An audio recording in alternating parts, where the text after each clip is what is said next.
जिस लड़के के पास पहनने के लिए चप्पल तक नहीं थी, आज वही करोड़ों की कंपनी का मालिक है। लेकिन उसकी कहानी आपके दिल को छू जाएगी। ये कहानी है राहुल की, एक ऐसे लड़के की जिसके पास सपनों के अलावा कुछ भी नहीं था। छोटा सा टूटा हुआ घर, फटे हुए कपड़े और एक कमजोर सी रोशनी में बैठकर पढ़ाई करता हुआ राहुल। लेकिन उसके अंदर कुछ बड़ा करने की आग थी। हर रात वो आसमान की तरफ देखता और खुद से कहता, एक दिन मैं बड़ा आदमी बनूंगा और अपनी माँ को खुश रखूंगा।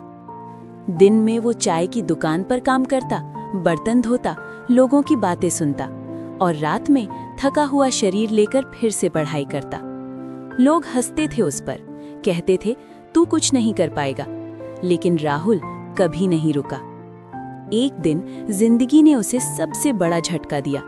उसकी माँ अचानक बीमार पड़ गई। डॉक्टर ने कहा इलाज के लिए पैसे चाहिए, लेकिन राहुल के पास कुछ भी नहीं था। वो अपनी माँ का हाथ पकड़कर रोता रहा, भगवान से प्रार्थना करता रहा, लेकिन वो अपनी माँ को बचा नहीं पाया।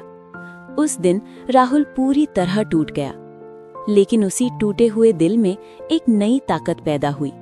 राहुल ने आसमान की तरफ देखा और खुद से वादा किया, अब मैं गरीब नहीं रहूंगा, मैं अपनी किस्मत खुद बदलूंगा। उसने दिन रात मेहनत की, पढ़ाई की, नया सीखा, छोटे छोटे काम शुरू किए। कई बार गिरा, कई बार फेल हुआ, लेकिन इस बार उसने हार मानना नहीं सीखा। और फिर एक दिन वही राहुल जो कभी चाय की दुकान पर काम करता था, आज एक बड़ी कंपनी का मालिक बन चुका था। लोग अब उस पर हंसते नहीं थे, बल्कि उसकी मिसाल देते थे।